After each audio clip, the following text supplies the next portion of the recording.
আচ্ছা কোনসে আল্লাহ বড় না মানুষ বড়? ধরো গাদা, তুই কার হাতে কার জোড়া দেশ? কোড়ায় আল্লাহ আর কোড়ায় মানুষ। যেটা কবার কইছে ওইটা কন। আল্লাহ বড় না মানুষ বড়? আল্লাহ তো বড়। আল্লাহ বড়, তাহলে আল্লাহর কথা না হইনা মানুষের কথা শুনেন কে? তুই কি কইতাছস?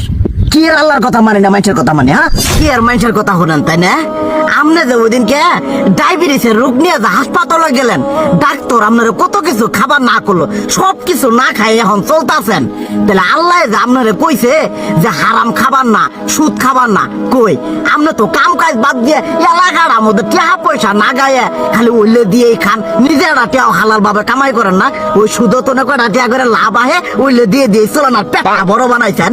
শুনেন একটা কথা কই, হারামের কোনোদিন আরাম নাই। হালাল পথে রুজি রোজগার করেন, প্রয়োজনে এড়া বেলা কম খায়েন, তাও শরীর পিণ্ডও ভালো থাকবো, কোনো রোগ বেদও হবো না, আরামও পাবেন, আল্লাহও খুশি থাকবো।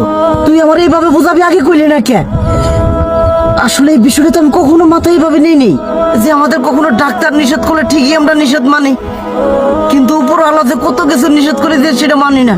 আর এই যে হারাম পথে টিয়া পয়সা কামাই করতেছেন, শরীরের মধ্যে দুনিয়া রোগ বেত হয়েছে, দেখা যাইতেছে যা টিয়া হারাম পথে কামাই করতেছেন তার তো বেশি টিয়া মনে করেন জ্বলে যাইতেছে গা বেশি। আজকের পর থেকে আমি আর এই হারাম সুদ খামো না, আমি হালাল পথে চলবো, হালাল টাকা পয়সা ইনকাম করবো।